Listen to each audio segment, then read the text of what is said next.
ඔයත් අටපහ ජොබ් එක අතෑරලා ට්‍රේඩින් කරන්න හිතන් ඉන්න කෙනෙක්ද එනම් මේ වීඩියෝක මිස් කරගන්න එපා. ඔයාලා හැම තැනම දකින්න ඇති නේද වාහනයක් ඉස්සරහට වෙලා සල්ලි ටිකක් කුඩු දාන ගමන් අපි වගේ දියුණු වෙන්න ඕන නම් අටපහ ජොබ් කරලා වැඩක් නැහැ. එන්න අපිත් එක්ක එකතු වෙන්න.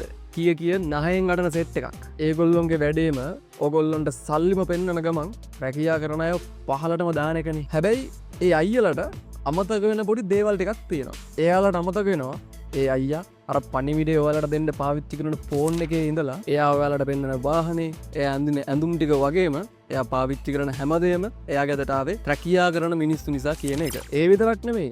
ඒ අයියට ලෙඩක් දුකක් හැදුනම එයාට බෙහෙත් කරන්නේ හොස්පිටල් එකේ දිහා හොඳට බලාගන්නෙත් මේ ජොබ් කරන අයම තමයි. ඒ වගේම මේ අයියා ඉගෙන ගත්ත ඉස්කෝල ටික හැදුනේ යන්නේ එන පාරවල් ටික හැදුනේ ඒගොල්ලෝ ජීවත් වෙන රටේ සිස්ටම් එක හැදුනේ රටේ ආරක්ෂාව තහවුරුනෙත් මෙන්න මේ ජොබ් කරන අය නිසාම තමයි. එහෙම කියනවනම් කොච්චර දේවල් දිනවද කියන්න නේද? හොඳට මතක තියාගන්න මේ ලෝකෙ දියුණු වුණ හැම රටක්ම දියුණු වුණේ හොඳට ඉගෙනගත්තු කැපකිරීම කරපු රැකියා කරපු අය නිසා මිසක් මම අද අච්චරක් කෙව්වා මෙච්චරක් කෙව්වා කිය කටමැත දොඩවන ට්‍රේඩින් අයියලා නිසා නම් නෙමෙයි.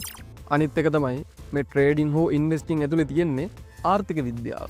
ආර්ථික විද්‍යාව ගැන හොඳට දන්න අය දන්නවා මේ රැකියා වළඳපළක තියෙන වටිනාකම ගැන. කවුරු හරි ට්‍රේඩර් කෙනෙක් කියාගත්තු කෙනෙක් කියනව නම් වැඩ කරන්න එපා ට්‍රේඩින් විතරක් කරන්න කියලා ඒ ඉතින් එයාගේ දැනුම මට්ටම තමයි. පොඩ්ඩක් හිතලා බලන්නකෝ. ඔයාලා මේ කරන වැඩ ටික ඔක්කොම අතහැරලා දාලා ට්‍රේඩින් කරන්න ගියොත් කවුද මේ රටේ ප්‍රොඩක්ට් එකක් සර්විස් එකක් දෙන්න ඉන්නේ කියලා. මේ රටේ ප්‍රොඩක්ට් එකක් හෝ සර්විස් එකක් දෙන්න කෙනෙක් නැත්නම් ඔයගොල්ලෝ ට්‍රේඩින් කරලා හම්බ කරන සල්ලි වලින් ගන්න වෙන්නේ අර ට්‍රේඩින් කරන අයගේ ඒ තමයි. මචං මේ ෆයිනෑන්ෂියල් මාකට්ස් තියෙන්නේ තමන් මොනවා හරි කරලා හම්බ කරන සල්ලි ටික ග්‍රෝ කරගන්න මිසක් විකුණන් කන්න නෙමෙයි. මේ අයියලා කියන තරම් ට්‍රේඩින් ලේසි නම් ඉතින් මොනවා කරන්න බැරිද? ෆයිනෑන්ෂියල් මාකට්ස් ගැන ගැඹුරින් කතා කරන්න මම ප්ලෑන් කරලා තියෙනවා ෆ්‍රී වර්ක්ෂොප් එකක්. බයෝ එකේ ලින්ක් එක තියෙනවා. ගෲප් එකට සෙට් වෙලා ඉන්න.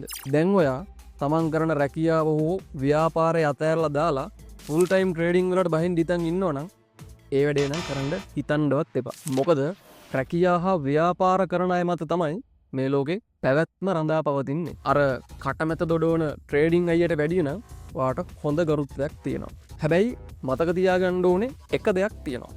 අටපහ ජොබ් එක විතරක් කරලා නම් ෆයිනෑන්ෂියල් ෆ්‍රීඩම් එක හදාගන්නවා කියන එක බොහොම අමාරු වැඩක්. ෆයිනෑන්ෂියල් ෆ්‍රීඩම් එක හදාගන්න ඕන නම් ඔයා තමන් හම්බ කරන සල්ලි ටික තව තවත් ග්‍රෝ කරගන්නේ කොහොමද කියලා ඉගෙන ගන්න වෙනවා. ඒකට ට්‍රේඩින්ම කරන්න ඕන කියලා දෙයක් නැහැ. තව ඕන තරම් ව්‍යාපාර ස්කිල්ස් මේ ලෝකයේ ඇතුලේ තියෙනවා. එහෙනම් ජය වේවා.